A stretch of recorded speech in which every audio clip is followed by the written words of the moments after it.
Hi everyone, कैसे हो आप सभी लोग। आई होप आप लोग अच्छे होंगे। मैं हूं राहुल जायसवाल एंड स्वागत करता हूं आप सभी का एक बार फिर हमारे यूट्यूब चैनल JR ट्यूटोरियल्स में।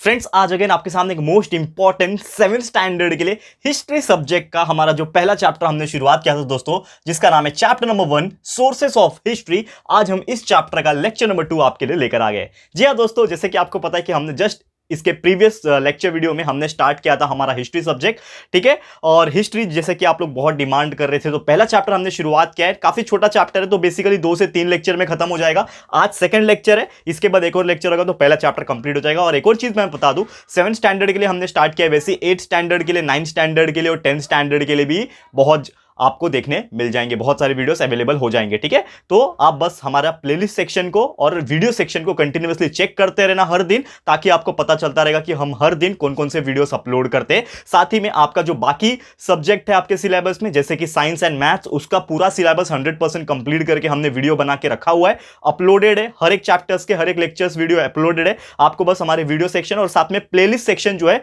उसमें ज्यादा आसानी हो जाएगी आपको ढूंढने में। तो प्लेलिस्ट हमने क्रिएट करके रखा हुआ है, आपको बस जाना है, ढूंढना है, और जो भी आपके रिलेटेड सब्जेक्ट है, जो भी आपको देखना है, आप देख सकते हो बिंदास, बहुत अच्छी तरीके से। क्लियर है। साथ में एक और हमारा चैनल है जिसका नाम है JR टॉक्स। उस पे हम करियर गाइडेंस के वीडियोस कंटिन्यूअसली डाल रहे हैं, ताकि आपको पता चलता रहे कि कौन कौन से करियर अपॉर्चुनिटीज हो सकती है, कौन सा कोर्स आप फ्यूचर में कर सकते हो, और आसपास के जो लाइफ में जो चीजें चलती है उसके बारे में बहुत सारे वीडियोस में हम बनाते हैं अपडेटेड रहने के लिए। और साथ में मोटिवेशनल और इंस्पिरेशनल वीडियोस भी हम भर भर के डालते हैं वहां पे।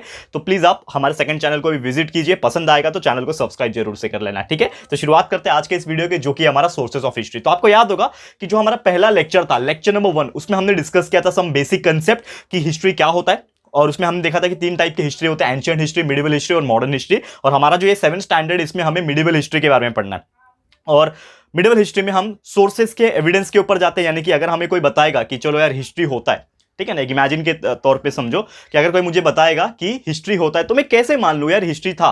अगर कोई मुझे बोलेगा कि ये 200 साल पहले ये घटना हुई थी, ये इवेंट हुआ था, महात्मा गांधी आके गए थे, तो मैंने तो देखा नहीं है, मैं तो नहीं बिलीव करूंगा। लेकिन यहां पे कुछ सबूत और कुछ एविडेंसेस होंगे ना जो बताएगा। और वो एविडेंसेस कौन हो सकता है, क्या हो सकता है? 3 टाइप के हो सकते हैं। जैसे कि आपका सबसे पहला हो सकता है मटेरियल सोर्स, यानी कि कुछ सबूत हो सकते हैं, जैसे कि महात्मा गांधी के आश्रम वगैरह, तो मटेरियल है वो, ठीक है ना, मटेरियल सोर्स। एक होता है रिटर्न सोर्स, कहीं तो उनके बारे में लिखा होगा, रिटर्न सोर्स। और तीसरा होता है ओरल सोर्स, यानी कि उनके बाद उनके जो लाइक जनरेशन आए होंगे, उन्होंने देखा होगा उनको, तो उन्होंने ऐसे बताया। तो mouth to mouth communication, that is the oral communication, ठीक है ना, हम मुंह से जो बताते हैं, करेक्ट है। तो ये सब चीज हम लोग को पढ़ना था। तो हमने ऑलरेडी मटेरियल सोर्स क्या था वो हमने कंप्लीट कर दिया था लेक्चर नंबर 1 में। आज हमारा लेक्चर नंबर 2 है और इसमें हम बात करेंगे रिटर्न सोर्स। सबसे पहले हेडिंग डाल देता हूं मैं, रिटर्न सोर्स। आज सिर्फ देखने वाले, तो ध्यान लगा के आप देखोगे तो आपको हर एक चीज क्लियर हो जाएगा। तो रिटर्न सोर्स, ठीक है। रिटर्न सोर्स नाम से पता चल जाएगा क्या है रिटर्न सोर्स, यानी कि जो भी चीज हम लिखते हैं या फिर जो भी चीज हिस्ट्री का हो गया है वो लिखा हुआ आज हमें मिलता है, तो हमें पढ़ के पता चलता है कि यस ये चीज वाकई में हुआ करती होंगी एक जमाने में। करेक्ट है, समझ में आ रहा है दोस्तों मैं क्या बताने की कोशिश कर रहा हूं। तो रिटर्न सोर्स की अगर बात करें, जो ये हमारा मिडिवल हिस्ट्री का जो टाइम था, इसमें बहुत सारे रिटर्न सोर्स प्रेजेंट है और नॉर्मली अलग अलग टाइप के राइटिंग्स में लिखा हुआ है। यानी कि एक तरीके से आप बोल सकते हो there are so many types of writing, and वो अलग अलग राइटिंग्स में लिखा गया। जैसे कि कुछ स्क्रिप्ट होते हैं, देवनागरी स्क्रिप्ट आपने पढ़ा होगा, ठीक है ना। मैं यहां पे सब चीज तो नहीं लिखा पाऊंगा, लेकिन फिर भी कोशिश कर रहा हूं। जैसे कुछ चीज होते हैं यहां पे देवनागरी, देवनागरी लैंग्वेज होता है, यानी कि लोकल लैंग्वेज। जैसे कि महाराष्ट्र में आप, तो देवनागरी लैंग्वेज हमारे लिए क्या हो जाएगा, दैट इज मराठी हो जाएगा, ठीक है। तो लोकल लैंग्वेज जो होता है,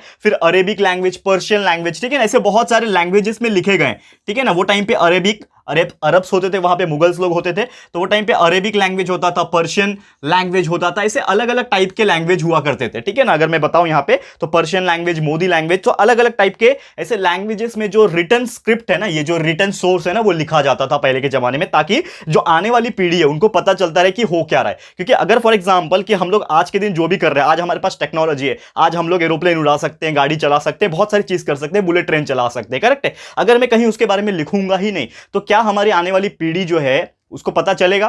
ठीक है ना, 100 साल के बाद पता चलेगा कि ये सब चीज था, करेक्ट है। तो कहीं ना कहीं हमें डेटा लिखना पड़ता है। और आजकल तो चलो मटेरियलिस्टिक सोर्स बहुत हो गया है, फोटोग्राफ्स का जमाना है, वीडियोग्राफ्स का जमाना है, लेकिन वो टाइम पे ऐसा नहीं था। तो ये सब चीज भी सोचना पड़ेगा। तो ये कुछ अलग अलग टाइप के सोर्सेस थे, ठीक है। ये सबसे पहले आपने समझ लिया कि क्या क्या टाइप के सोर्सेस थे।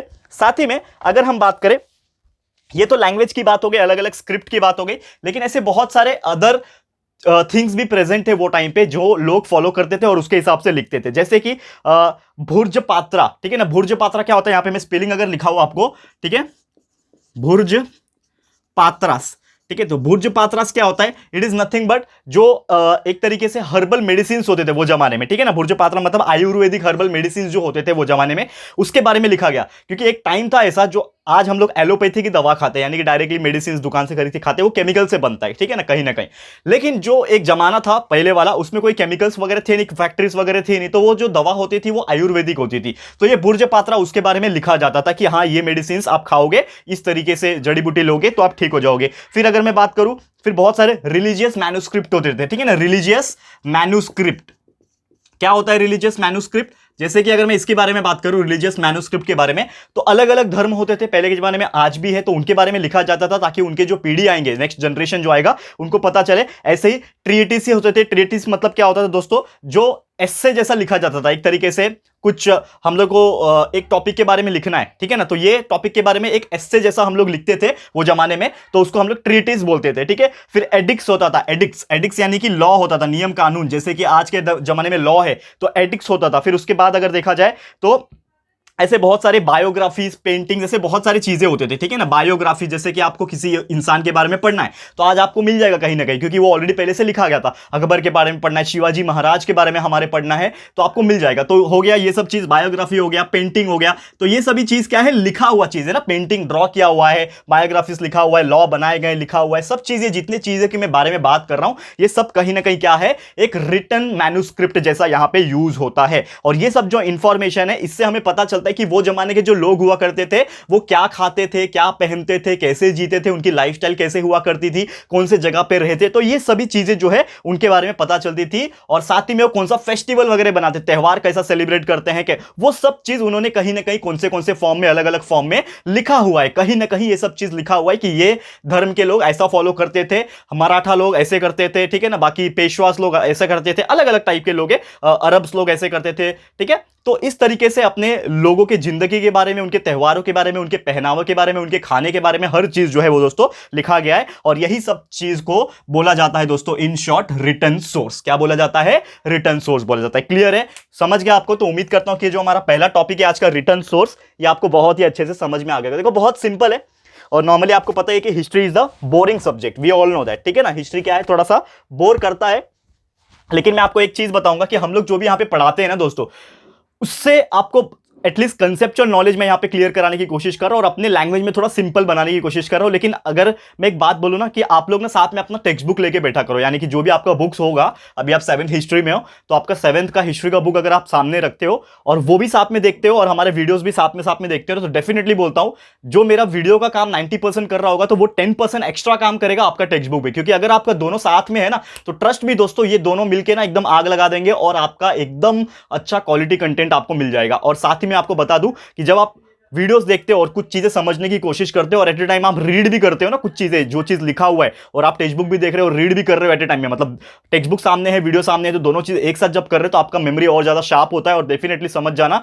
कि ये चैप्टर जैसे हमारा वीडियो खत्म करके होगा, वैसे आपका लर्न करके भी हो जाएगा, इतना गारंटी है। और जब एग्जाम आएगा, उसमें आपको बस थोड़ा सा एक बार रीड करके जाना पड़ेगा, बाय हार्ट करके जाना पड़ेगा, और चुटकी बजाते ही आप आंसर कर पाओगे, इतनी गारंटी है, ठीक है। तो एक मतलब गुरु मंत्र बता रहा हूं, हमारे वीडियोस के साथ साथ आप अपना बुक भी ओपन करके रख सकते हो, डेफिनेटली आपको बहुत हेल्प होगा, ठीक है। तो चलिए शुरुआत करते हैं और एक चीज की। तो ये हमने बात कर लिया किसके बारे में? रिटर्न सोर्स के बारे में।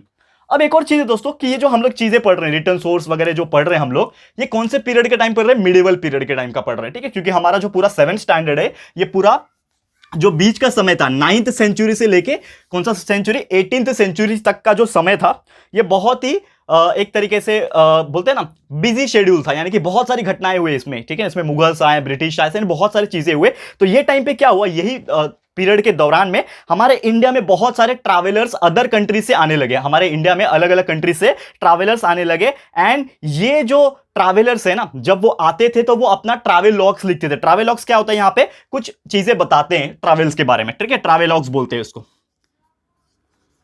वो क्या लिखने लगे? ट्रैवलॉग्स लिखने लगे। क्या अलग अलग जो ट्रैवल्स जो करके आते थे, कैसे आए, क्या आए, वो सभी चीज डिटेल जो है वो ट्रैवलॉग्स में वो लोग लिखते थे। एंड साथ ही में उन्होंने अलग अलग लैंग्वेजेस में लिखना शुरू किया। और यहां पे अगर मैं बात करूं, कुछ ट्रैवल्स के बारे में यहां पे नाम भी मेंशन किया हुआ है, जैसे कि अल बिरूनी, इब्न बतूता, ठीक है ना, निकोलो मनुक्की, और बाबर्स का बायोग्राफी, ये सभी चीज जो है ना यहां पे लिखा जाने लगा अलग अलग तरीके से रिटर्न सोर्स के अंदर, ठीक है। तो ये आपको समझ में आ गया। और यहां पे अगर हम बात करें साथ ही में, तो इब्न बतूता आए थे, लेकिन आपको इनके बारे में स्टोरी तो पता होगा, बहुत फेमस थे नॉर्मली, ठीक है ना। और फिर आपने अल बिरूनी का नाम पता नहीं सुना है कि नहीं, आई डोंट नो। और फिर निकोला मनुक्की भी आए थे, ठीक है। तो फिर यहाँ पे अलग अलग लोगों का बायोग्राफी भी लिखा जाने लगा। जैसे मैंने आपको बताया था कि क्या होता है कि कभी कभी हम वो जमाने में क्या होता था, किसी इंसान के बारे में अगर लिखना है तो बायोग्राफी लिखा जाता था। जैसे कि यहाँ पे कुछ मेंशन किया हुआ है कि बाबर्स का बायोग्राफी, फिर श्री शिव भारत, और या फिर संस्कृत बायोग्राफी जो है हमारे शिवाजी महाराज का, तो ये लिखा गया था। वो भी किसने लिखा था, एक पोएट द्वारा लिखा गया था, परमानंद। ये याद रखना दोस्तों, ये आपको मैं बता रहा हूं, ये बहुत कम लोग आपको बता पाएंगे, परमानंद, ठीक है।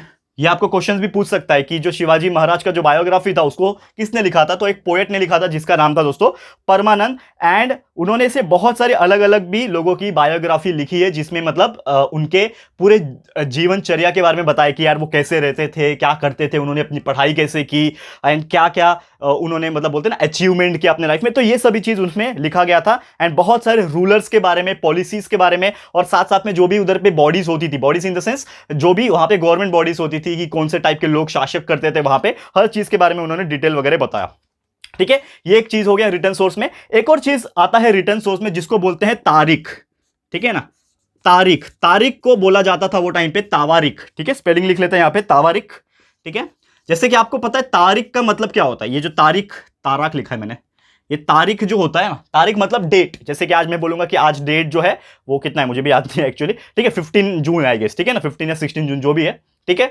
तो आज का जो डेट है मैंने बता दिया। वैसे उस जमाने में एक पर्टिकुलर टाइम फेज डिसाइड होता था, उसको हम लोग बोलते थे तावारिख, और तावारिख को ही तारीख बोला जाता है आज के डेट में। तो उसका मींस मतलब ये होता था कि एग्जैक्ट डेट नहीं, उसका मींस ये होता था कि कुछ घटनाएं, जैसे कि फॉर एग्जांपल उनको ऐसा याद नहीं रहता था कि आज 15 तारीख है, आज 16 तारीख है। ये तो हमारे इंग्लिश कैलेंडर में बनाया गया है ना, जब ब्रिटिश का टाइम आ गया उसके हिसाब से बनाया गया। लेकिन एक जमाने में ऐसा कुछ डेट नहीं होता था, ऐसा कुछ कैलेंडर नहीं होता था, तो वो लोग इवेंट्स के हिसाब से वो दिन को याद रखते थे, ठीक है। तो इवेंट्स जो होता था अलग अलग तरीके से, तो जो तावारिख जो होता था ना, इट इज रिटन बाय अल बिरूनी, फिर यहां पे जियाउद्दीन बरानी, मौलाना अहमद, जायना बिन अहमद। तो ये अलग अलग लोग होते थे वो जमाने में, एंड वो क्या करते थे, ऐसे अलग अलग सीक्वेंस को लेके क्या बनाते थे, तावारिख लिखते थे अपना। ये जो तावारिख है वो लिखते थे कि हाँ ये दिन में ये घटना हुई है, ये दिन में ये घटना हुई है, तो उसके हिसाब से वो लोग लिखते थे। करेक्ट है, समझ में आ रहा है दोस्तों यहां पे। फिर साथ ही में यहया बिन अहमद, मिर्जा हैदर, भीमसेन सक्सेना, तो ये सभी चीज के तावारिख जो है आज के डेट भी आप देखोगे कहीं म्यूजियम वगैरह में अवेलेबल आपको मिलेंगे। क्लियर है। तो इस तरीके से आज भी कहीं ना कहीं आपको इस रिटन लैंग्वेज जो है वो ऐसा मिलते हैं। समझ में आ रहा है दोस्तों क्या बताने की कोशिश कर रहा हूं। ओके, अब यहां पे और एक चीज बात करूं कि जो बखार होता है, ठीक है ना, ये आपने शायद नाम नहीं सुना होगा, लेकिन देख लो यहां पे बखार, ठीक है ना, BAKHAR।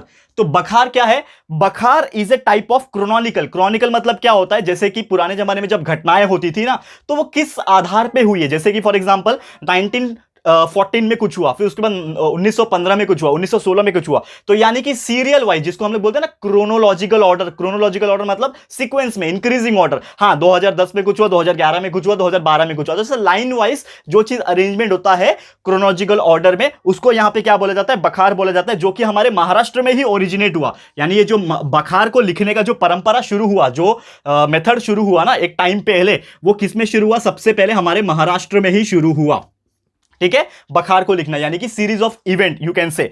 तो ये जो क्रोनोलॉजिकल्स जो लिखा जाने लगा, बखार जो लिखा जाने लगा, इससे क्या होता था कि एक चीज समझ में आता था, जो भी उसको पढ़ता था उसको एक चीज समझ में आता था कि क्या हो रहा है पॉलिटिक्स में, क्या हो रहा है, यानी कि कौन सा राजा है, कौन सा नहीं है, क्या हो रहा है, कौन सी पार्टी आ रही है। पार्टी मतलब आज के डेट में पार्टी से, लेकिन वो जमाने में क्या होती थी, ऐसे दुश्मन होते थे, अलग अलग पर्टिकुलर फील्ड से बिलोंग करते थे, अलग अलग कंट्री से बिलोंग करते थे। तो यहां पे फिर लिंग्विस्टिक्स ट्रांजैक्शन, कौन से लाइक लैंग्वेजेस के लोग आते जाते हैं, उसके हिसाब से अगर मैं बात करूं, फिर कल्चरल लाइफ वहां पे कैसे रीति रिवाज होते थे, कल्चरल होते थे, ऐसे बहुत सारी चीजें जो है वहां पे लिखा जाने लगा। एंड ये जो क्रोनोलॉजिकल्स है बहुत ज्यादा किस में लिखते थे दोस्तों, मराठी लैंग्वेज में लिखा जाने लगा, क्योंकि ऑब्वियसली जब महाराष्ट्र में शुरू हुआ, ये महाराष्ट्र में जब शुरू हुआ, तो सबसे ज्यादा किस में लिखा जाएगा दोस्तों, ऑब्वियसली किस में लिखा जाएगा, मराठी में ही लिखा जाएगा। समझ में आ रहा है दोस्तों क्या बताने की कोशिश कर रहा हूं मैं, ठीक है। तो ये जो बखार था महाराष्ट्र में ओरिजिनेट हुआ, जिसमें अलग अलग चीजें लिखे जाने लगी, तो वो मराठी लैंग्वेज में सबसे ज्यादा लिखा जाने लगा, ठीक है ना। और ये सालों तक चलता आया, यानी बहुत आगे तक, बहुत जो मिडिल पीरियड जो टाइम था 9th सेंचुरी से लेके 18th सेंचुरी तक, इसके बीच में पूरे सालों साल लिखे जाने लगा, ठीक है। और इसमें भी क्या होने लगा कि बहुत सारे जो लोग थे वो इसके ऊपर डिपेंडेंट होने लगे। अगर फॉर एग्जांपल उनको कुछ इंफॉर्मेशन चाहिए तो वो इस तरीके के बखार के ऊपर या फिर कुछ न्यूज आर्टिकल के ऊपर ये लोग क्या होने लगे, डिपेंड होने लगे, जिससे उनको खबर पता चलती थी कि हाँ पॉलिटिक्स में क्या हो रहा है, कौन सा राजा है यहाँ पे इस प्रांत में, इस प्रांत मतलब इस देश में, क्योंकि ऐसे लैंग्वेज वो टाइम पे यूज होते थे, इसलिए मैं ऐसा बोल रहा हूं। तो ये सब चीज बताने लगा वहां पे। और यहाँ पे अगर मैं बात करूं, कुछ क्रोनॉनिकल्स के नाम यहाँ पे मेंशन है, जैसे कि माही कविताची, आपके अगर आप बुक सामने रखे हो तो आपको मिल जाएगा यहाँ पे, दैट इज माही कविताची बखार, फिर सभासद बखार, चितिनासाची बखार, भाऊ साहेबांची बखार, ठीक है ना। तो ये सब कुछ नाम है जो मैंने मेंशन किया। तो ये नाम जो है ये टाइप्स के बखार है वो टाइम पे होते थे, ठीक है ना। और जो ये वर्क था ये लोग का बहुत ही फेमस था, और ये जो बहुत सारे हिस्टोरियन थे उन्होंने ये सब वर्क काम किया है, जैसे कि रॉबर्ट आर्म हो गया, एमसी स्प्रेंगल हो गया एंड ग्रांट डफ हो गया। ये सब जो ब्रिटिशर्स थे इन्होंने ये सब चीज में हेल्प की एक तरीके से आप बोल सकते हैं, और इसका रोल बहुत इंपॉर्टेंट है हमारे हिस्ट्री में, ठीक है। क्लियर है दोस्तों। तो यही था हमारा आज का जो टॉपिक था, हमारा रिटर्न सोर्स। ये उम्मीद करता हूं कि आपको ये चीज पसंद आ रहा होगा, क्योंकि देखो है तो boring, obviously we all know, that's why we start this social studies led. आप लोग बहुत कंटिन्यूअसली डिमांड करते हैं कि इसलिए हम लोग लेके आए, ठीक है। तो मैं पूरी उम्मीद करूंगा कि ये जो मेथड हमने नया शुरू किया है हिस्ट्री पढ़ाने का, या फिर आगे हम लोग ज्योग्राफी भी लेके आएंगे, इकोनॉमिक्स, सोशल साइंस भी जो पूरा सब्जेक्ट है उसके अंदर लेके आएंगे, लेकिन थोड़ा सा आपको पेशेंस रखना पड़ेगा। धीरे धीरे हम लोग को थोड़ा सा आदत पड़ेगा, क्योंकि हमारा मेन जो सब्जेक्ट है, हमारे चैनल का जो मेन उद्देश्य है वो आपके लिए साइंस और मैथ्स पढ़ाना है। Social studies is also a very good subject, but इसमें थोड़ा सा आपको पेशेंस रखना पड़ेगा, क्योंकि है बोरिंग। ऑब्वियसली सबको पता है कि ये थोड़ी बोरिंग होते हैं, लेकिन थोड़ा सा आपको, अगर आपके अंदर सब्र है और आप सही मेथड फॉलो करते हो हमारे वीडियोस के साथ साथ, आप अगर टेक्स्ट बुक भी साथ में रखते हो एंड दोनों को कंपेयर करके करते हो, तो डेफिनेटली आपको 100% समझ में आ जाएगा, और इतनी अच्छी समझेगा कि आपका टोटल कंसेप्ट जो है क्लियर हो जाएगा। तो उम्मीद करता हूं कि आपके लिए जो हम ये जो नया मेहनत कर रहे हैं आपके लिए कि सोशल स्टडीज भी हम पढ़ा पाए, कोशिश कर रहे हैं। I am not expert of social study field, पहली बात मैंने आपको बहुत बार बोला है कि I am not expert. Science and maths में मैं एक्सपर्ट हूं, दैट्स व्हाई मैं बहुत पहले से वो बना रहा हूं और आपको पसंद भी आ रहा है, लेकिन ये सोशल स्टडी मेरे लिए नया है, तो प्लीज मुझे भी थोड़ा मौका दो, एंड कोशिश करूंगा थोड़ा और इंप्रूवमेंट की। और उम्मीद करता हूं कि हमने जो मेहनत कर रहे हैं आपके लिए ये आपको पसंद आ जाएगा एंड टू एंड, क्योंकि मेन मुद्दा ये आपको मैं कैसे भी करके अच्छे से समझा सकूं, बस यही मेरा मकसद है, ठीक है। तो दोस्तों आज के लिए इतना ही, हमारा कंप्लीट होता है रिटर्न सोर्स। तो पहला हमने मटेरियल सोर्स कल के दिन यानी लेक्चर नंबर 1 में कंप्लीट कर दिया। आज हमारा लेक्चर नंबर 2 है जिसमें हमने रिटर्न सोर्स कंप्लीट कर दिया। फिर इसके आगे लेक्चर नंबर 3 आएगा जिसमें पूरा चैप्टर कंप्लीट हो जाएगा, एक ही टॉपिक बचा हुआ है, ठीक है। तो बस आज के लिए इतना ही। यह वीडियो आपको कैसा लग रहा है दोस्तों, प्लीज हमें कमेंट करके बताइएगा, अपनी राय और सजेशन जरूर से दीजिएगा। वीडियो पसंद आया दोस्तों, अच्छा लग रहा है तो प्लीज वीडियो को लाइक कीजिएगा, शेयर जरूर से करना, अपने सारे फ्रेंड्स एंड रिलेटिव्स को फटाफट से शेयर कर देना। एंड दोस्तों अगर आपने हमारे इस चैनल को अभी तक सब्सक्राइब नहीं किया है तो फटाफट से हमारे इस चैनल को सब्सक्राइब कर देना, साथ में एक बेल आइकन होता है उसको भी प्रेस कर देना, ताकि जब भी हम लोग फ्यूचर में कोई भी वीडियोस को अपलोड करेंगे आप लोग को नोटिफिकेशन मिलती रहेगी, ठीक है फ्रेंड्स। तो मिलते हैं हमारे अगले वीडियो में। ये वीडियो देखने के लिए thank you and good bye.